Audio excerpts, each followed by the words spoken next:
हर साल कार्तिक माह कृष्ण पक्ष की त्रयोदशी तिथि को धनतेरस मनाया जाता है। पंचांग के अनुसार इस साल 10 नवंबर 2023 को दोपहर 12:35 बजे से धनतेरस की शुरुआत होगी और 11 नवंबर 2023 को दोपहर 177 बजे पर इसका समापन होगा।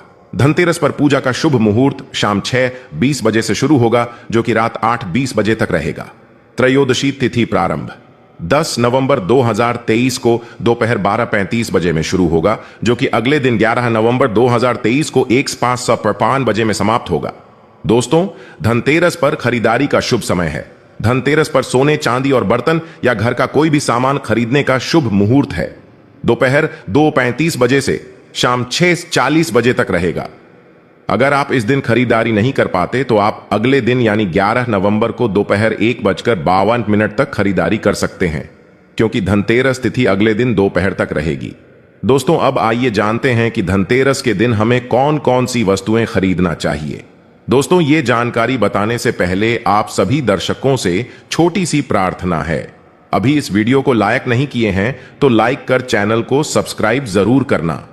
दोस्तों, 5 दिनों तक चलने वाले दीपावली के महापर्व में धनतेरस का त्योहार सबसे पहले दिन मनाया जाता है और हिंदू पौराणिक मान्यता के अनुसार धनतेरस की तिथि पर भगवान धन्वंतरी का जन्म हुआ था। भगवान धन्वंतरी को आयुर्वेद और अच्छी सेहत के देवता के रूप में पूजा जाता है। दिवाली पर धनतेरस के दिन भगवान धन्वंतरी की पूजा करने से जीवन में सुख, समृद्धि, ऐश्वर्य और अच्छी सेहत का आशीर्वाद प्राप्त होता है। साथ ही इस दिन खरीदारी करना भी बहुत शुभ माना जाता है। धनतेरस के दिन हर तरह के शुभ कार्य प्रारंभ किए जा सकते हैं। इस दिन विशेष रूप से सोना और चांदी के आभूषण, नए बर्तन आदि खरीदे जाते हैं। धनतेरस के दिन इस प्रकार के विशेष चीजें खरीदने पर मां लक्ष्मी जी का आशीर्वाद मिलता है। ऐसी मान्यता है कि धनतेरस के दिन हम जिस भी वस्तु की खरीदारी करके लाते हैं उसमें 13 गुना की वृद्धि होती है। इसलिए आपको ध्यान रखना है कि कोई भी ऐसी गलती न करें, ऐसी वस्तु खरीद कर न लाएं जिससे कि अशुभता आ जाए। धनतेरस के दिन ये चीजें कौन सी है, खासकर मैं आज की वीडियो में आपको बताऊंगा कि आपको इन 13 विशेष चीजों में से आपको कुछ न कुछ वस्तुएं खरीदनी ही चाहिए। अगर आप सभी 13 वस्तु न खरीद पाए तो इनमें से जो भी आपकी सामर्थ्य व वस्तु आप घर पर खरीद कर ला सकते हैं। धनतेरस के दिन मां लक्ष्मी जी, कुबेर देवता और धनवंतरी भगवान की पूजा करने से घर हमेशा धन, धान्य, सुख, सुविधा और वैभव से भरा रहता है। धनतेरस के दिन जो लोग सोने चांदी से बने हुए आभूषण या सोना चांदी न खरीद पाए, उन्हें भी ऐसी कुछ चीजें अवश्य ही खरीदनी चाहिए। सबसे पहले वस्तु है झाड़ू। धनतेरस के दिन नई झाड़ू खरीदना बहुत शुभ माना जाता है। झाड़ू को मां लक्ष्मी जी का प्रतीक माना जाता है और ऐसा माना जाता है कि नई झाड़ू से धनतेरस के दिन पहले पूजा करके फिर उसका प्रयोग करने से घर की सारी नकारात्मक ऊर्जा दूर हो जाती है और घर में सुख, समृद्धि का वास हो जाता है। अगर हो सके, समर्थ हो तो धनतेरस के दिन एक झाड़ू का गुप्त दान करना चाहिए। इसे आप मंदिर में किसी चौराहे पर या ऐसी जगह पर जहां से कोई भी जरूरतमंद व्यक्ति इस झाड़ू को उठाकर ले जाए, वहां पर आपको रख देना चाहिए। दूसरी वस्तु है साबुत धनिया। धनतेरस के दिन आप कुछ लेकर आए या ना आए, साबुत धनिया तो हर कोई ला सकता है। साबुत धनिया लाकर दिवाली के दिन उसे पूजा करने के बाद अपने ही घर में क्यारी में, गमले में डालना चाहिए और ऐसा करने से कहा जाता है कि घर में आपके जो भी धन है, जो भी आए हैं, उसमें बरकत होने लगती है। अगर आए दिन अनावश्यक रूप से खर्चे होते हो तो उसमें भी रोक लग जाती है। इस दिन नमक भी खरीद कर लानी चाहिए। नमक अगर आप देलही वाला लाते हैं तो और भी शुभ है, लेकिन आजकल देलही वाला नमक मिलना हर जगह पॉसिबल नहीं होता है। तो आप जो भी नमक आपको मिल पाता हो वह नमक आप इस दिन घर पर लेकर आएं। धनतेरस से लेकर दीपावली के अगले दिन गोवर्धन और भाई दूज तक आप इसी नमक का प्रयोग करें और इन 5 दिनों तक लगातार आपको नमक का पोछा भी घर में लगाना चाहिए। ऐसा करने से दरिद्रता दूर हो जाती है और घर से नकारात्मक ऊर्जा भी दूर हो जाती है। चौथी वस्तु जो आपको घर पर लानी चाहिए वह है गोमती चक्र। कहते हैं कि जिस घर में गोमती चक्र होता है वहां सुख, सौभाग्य और समृद्धि की वृद्धि होती है। गोमती चक्र घर पर रखने से वास्तु दोष भी दूर हो जाता है और घर परिवार में किसी भी सदस्य में आत्मविश्वास की कमी हो तो धनतेरस के दिन गोमती चक्र लाकर उनके हाथ से पूजा करवाकर फिर बाद में आपको इन गोमती चक्र को अपने मंदिर में या फिर धन रखने के स्थान पर आपको रख देना चाहिए। ऐसा करने से जो भी संबंधित परेशानी है वह दूर हो जाती है। आपको ये सारी वस्तुएं मार्केट में पूजा वाली दुकान में बहुत आसानी से मिल जाएंगी। 5वीं वस्तुएं हैं कौड़ियां।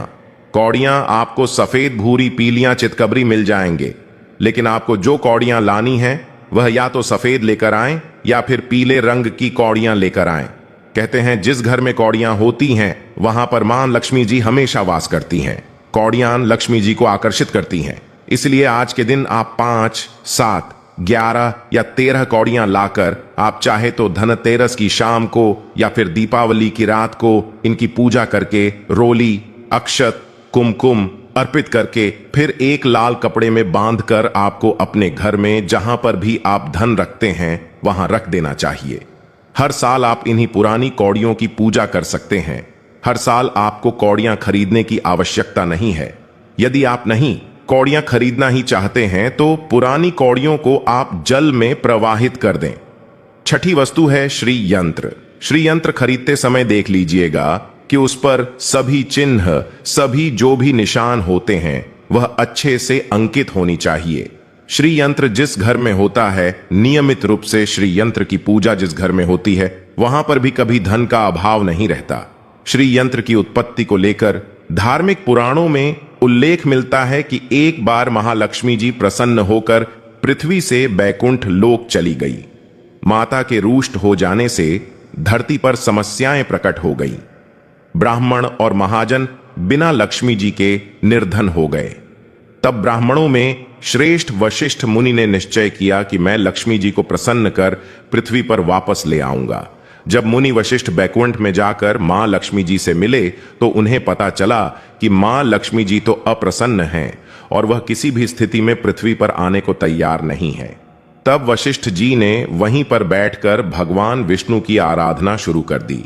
नारायण ने प्रसन्न होकर मुनि वशिष्ठ को अपने दर्शन दिए। वशिष्ठ जी ने श्री हरि विष्णु से कहा कि हम पृथ्वी पर बिना लक्ष्मी जी के बहुत दुखी, हमारे सारे आश्रम उजड़ गए, धरती पर वैभव खत्म होने वाला है। यह सुनकर भगवान विष्णु वशिष्ठ मुनि को साथ लेकर मां लक्ष्मी जी के पास गए और उन्हें मनाने की कोशिश की, लेकिन फिर भी मां लक्ष्मी जी नहीं मानी। तब उन्होंने कहा कि मैं किसी भी स्थिति में पृथ्वी पर वापस जाने को तैयार ही नहीं हूं। जब चारों दिशाओं में मां लक्ष्मी जी के पृथ्वी पर वापस न आने की बात फैल गई, तब देवताओं के गुरु बृहस्पति जी ने एक युक्ति सुझाई। उन्होंने कहा कि अब श्री यंत्र साधना ही एकमात्र उपाय बचा है जिससे मां लक्ष्मी जी को धरती पर आना ही पड़ेगा। गुरु बृहस्पति जी के निर्देशों से श्री हरि ने धातु पर श्री यंत्र का निर्माण किया और उसे मंत्र सिद्ध प्राण प्रतिष्ठा युक्त करते हुए दीपावली के 2 दिन पूर्व धन त्रयोदशी को श्री यंत्र पर स्थापित करके विधि विधान से उसका पूजन किया। पूजन समाप्त होते होते माता लक्ष्मी जी को वहां आना ही पड़ा और वे बोली कि मैं किसी भी स्थिति में यहां आने के लिए तैयार नहीं थी, यह मेरा प्रण था, परंतु बृहस्पति जी की युक्ति से मुझे आना ही पड़ा। श्री यंत्र मेरा आधार है और इसी में मेरी आत्मा भी बसती है। यही कारण है कि धनतेरस के दिन श्री यंत्र खरीद देना चाहिए और अपने घर में स्थापित करना चाहिए। 7वीं वस्तु है 7 मुखी रुद्राक्ष की माला या फिर 7 मुखी रुद्राक्ष। अगर आप धनतेरस के दिन 7 मुखी रुद्राक्ष को घर पर लाते हैं और फिर उसकी विधि विधान से पूजा करते हैं या भगवान शिव की पूजा में आप इस रुद्राक्ष को प्रयोग करते हैं, किसी भी मंत्र का जाप करते हैं, तो उससे भी आपके घर में कभी परेशानी नहीं आती। किसी प्रकार का कोई अकाल मृत्यु का भय नहीं रहता, क्योंकि दीपावली दीपों का त्योहार होता है और इस दिन अपने घर में अपने सामर्थ्य के अनुसार दीपक जलाए जाते हैं। धनतेरस के दिन भी दीप जलाने चाहिए। अगर आप चाहते हैं आपके घर में साक्षात मां लक्ष्मी जी का वास सदा बना रहे, पूरे वर्ष भर आपके घर में धन की कोई कमी न रहे, आपको कभी कर्ज लेने की नौबत ना आए, तो ऐसे में धनतेरस की शाम को आप 13 दीपक घर के अंदर और 13 दीपक घर के बाहर जलाएं। ऐसा करने से भी मां लक्ष्मी जी का आशीर्वाद प्राप्त होता है। और धनतेरस के दिन 8वीं जो वस्तु है वह आपको मिट्टी के दीपक जरूर खरीद कर लानी चाहिए। मिट्टी के दीपक आप अपनी सामर्थ्य के अनुसार खरीद कर ला सकते हैं। अगर हो सके तो किसी जरूरतमंद को जहां पर धन का अभाव हो, ऐसे घर में आप मिट्टी के दीपक का तेल सहित और बाती रुई सहित दान भी कर सकते हैं। 9वीं वस्तु है जो आपको खरीद कर लानी चाहिए, वो है लक्ष्मी जी और गणेश जी की मूर्ति। वैसे तो मिट्टी की मूर्ति ही घर पर लाना शुभ होता है, लेकिन यदि आप मिट्टी की मूर्ति न लाना चाहे तो धातु की मूर्ति, जैसे कि आप चांदी की, सोने की, पीतल की मूर्ति भी घर पर ला सकते हैं। अगर आपके पास पहले से ही मूर्तियां हैं तो आज जरूरी नहीं है कि हर दीपावली पर मूर्ति खरीदी। धातु की मूर्तियां हैं तो हर साल आप मूर्ति न खरीदें, लेकिन मिट्टी की मूर्ति है तो उनका विसर्जन कर आपको धनतेरस के दिन नई मूर्तियां लाकर उनकी पूजा विधि विधान से करनी चाहिए। धनतेरस के दिन खरीदी गई नई मूर्तियों की पूजा आपको दीपावली की शाम को करनी चाहिए। धनतेरस के दिन आप भगवान गणेश और माता लक्ष्मी जी की जो मूर्ति खरीदी, वह खरीदते समय यह ध्यान रखें कि दोनों मूर्ति अलग अलग होनी चाहिए और दोनों ही मूर्ति में भगवान गणेश और लक्ष्मी जी बैठी हुई मुद्रा में हों। खड़ी हुई मुद्रा में लाई गई जो मूर्तियां होती हैं वह उग्र स्वभाव की और चंचल मानी जाती हैं। अगर आप खड़ी मुद्रा वाली मूर्तियां लेकर आते हैं तो ऐसे में धन का भाव आपके घर में लगातार बना रह सकता है और आपको ध्यान रखना है कि जो मूर्ति आप लेकर आए वह कहीं से भी खंडित ना हो, टूटी भी ना हो। गणेश की प्रतिमा खरीदते समय ध्यान रखें कि उनकी जो सूंड है वह बाईं तरफ मुड़ी हुई हो और उनका वाहन मूषक भी उस मूर्ति में जरूर बना हो, और भगवान गणेश के हाथ में लड्डू या मोदक भी होना चाहिए। और लक्ष्मी जी की जो मूर्ति है वह कमल के फूल पर विराजित होनी चाहिए और उनके हाथ में सिक्के हों या फिर सिक्के गिरने वाली अवस्था में हो। ऐसी मूर्तियां घर पर लाना बहुत शुभ होता है। बहुत से लोग आज के दिन उल्लू पर विराजमान मूर्ति या फिर तस्वीर घर पर लेकर आते हैं, लेकिन आपको हाथी या फिर कमल के फूल पर विराजमान लक्ष्मी जी की मूर्ति या तस्वीर ही घर पर लानी चाहिए। कभी भी प्लास्टिक ऑन ऑफ पेरिस, जिसे पीओपी कहते हैं, प्लास्टिक की मूर्तियां इस दिन नहीं खरीदनी चाहिए और न ही पूजा में उनका प्रयोग करना चाहिए। आप केवल मिट्टी की या फिर धातु की मूर्ति ही लेकर आएं। अष्टधातु की मूर्ति भी आप ला सकते हैं। धनतेरस के दिन आपको जो 10वीं वस्तु खरीदनी चाहिए वह है कुबेर यंत्र। कुबेर यंत्र जिस घर में होता है वहां पर धन के देवता कुबेर का वास होता है। साथ ही मां लक्ष्मी जी भी वहां पर वास करती हैं। आपको उत्तर दिशा में ही धन कुबेर यंत्र की स्थापना करनी चाहिए। इस दिशा का सही निर्माण परिवार में समृद्धि और खुशियों को लेकर आता है। साथ ही अगर आपके घर में किसी तरह का कोई वास्तु दोष है तो वह दोष भी दूर हो जाएगा और व्यापार में, आपके कारोबार में खूब बरकत भी होगी। कई बार लोग खूब मेहनत करने के बाद भी उतना धन नहीं कमा पाते जितनी आप मेहनत करते हैं, और मेहनत करने के बाद भी आपके धन की तिजोरी खाली ही रहती है। तो उसे पूरा साल भरा रखने के लिए आपको धनतेरस के दिन और दिवाली के दिन कुबेर यंत्र की विधि विधान से पूजा भी करनी चाहिए। बेट देवता के मंत्र ओम यक्षराज आय विद्महे विष्णु बनाए धीमहि तन्नो कुबेर आय प्रचोदयात का कम से कम 1 माला या 1 बार जाप करना चाहिए। 11वीं वस्तु है सोने चांदी के आभूषण या फिर सिक्का। अपनी सामर्थ्य के अनुसार आपको आज के दिन सोने चांदी के आभूषण या फिर कोई भी चांदी का सिक्का खरीदना चाहिए और उसकी भी पूजा आपको करनी चाहिए। यदि आपकी सामर्थ्य न हो तो आप सोने चांदी के आभूषण की बजाय मिट्टी के बर्तन या 1 चम्मच भी आज के दिन यदि खरीद कर घर लाते हैं तो उससे भी आपके घर में पूरे साल खूब बरकत होती है। सब जानते हैं कि धनतेरस के दिन नई बर्तनों की खरीदारी की जाती है, लेकिन नए बर्तनों में भी आपको यह ध्यान रखना है कि आज के दिन यदि आप पीतल के बर्तन खरीद कर लाते हैं तो वह ज्यादा शुभ होते हैं। आप पुरानी टूटी पर बर्तनों को बदल कर भी नहीं, बर्तन घर पर खरीद कर ला सकते हैं। जिसकी यदि सामर्थ्य बर्तन खरीदने की ना हो तो उन्हें आज के दिन केवल पूजा से संबंधित जो भी सामग्री है वह खरीद कर घर आने चाहिए। ऐसा करने से भी आपको धन कुबेर भगवान और मां लक्ष्मी जी का आशीर्वाद प्राप्त होता है। जिसकी अगर सामर्थ्य हो तो वह अपनी सामर्थ्य के अनुसार इस दिन कुछ भी चाहे वह खरीद सकता है, लेकिन बर्तनों में आपको लोहे के बर्तन इस दिन भूल से भी नहीं खरीदनी चाहिए। लोहे के बर्तन खरीदने से एक तो शनि दोष सकता है, शनि ग्रह से संबंधित परेशानियां आपके जीवन में, आपकी कुंडली में, घर परिवार में आ सकती हैं और राहु केतु ग्रह भी बलवान हो जाते हैं। 13वीं वस्तु है पूजा का सामान और धार्मिक पुस्तकें।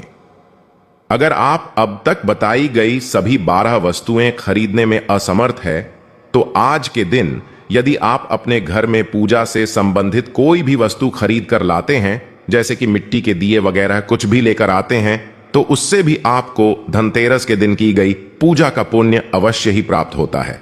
अगर आपको पूजा से संबंधित कुछ सामान लाना है, जैसे कि रोली, अक्षत, कुमकुम, कलावा या फिर कोई भी सामान, लौंग, इलायची, पान, सुपारी, बताशा, तो वह भी आप इस दिन खरीद कर ला सकते हैं। इसके अलावा धार्मिक पुस्तकों में जैसे कि व्रत कथाएं हैं या फिर पूरे हफ्ते पढ़ने वाले जो भी व्रत त्योहार हैं और आरतियों की किताबें, और अगर आप पढ़ते हो तो आप पुराण भी आप अपने घर पर ला सकते हैं। और पुराण घर पर लाने के बाद जब भी आपको समय हो तो खुद ही पढ़ना चाहिए और दूसरों को भी पढ़कर सुनाना चाहिए। ये सारी वस्तुएं, यदि आप इनमें से कुछ भी ऐसा भी वस्तु की खरीद कर लाते हैं तो उसे कहा जाता है कि आपके घर में पूरे वर्ष मां लक्ष्मी जी की कृपा बनी रहती है। घर में कभी भी आपको कर्ज लेने की स्थिति नहीं आएगी। आप जितना भी कमाएंगे उसमें आपको 13 गुना की वृद्धि मिलेगी। और हां, वीडियो को ज्यादा से ज्यादा शेयर करें। आपके एक शेयर किसी के जीवन में खुशहाली ला सकता है। धन्यवाद।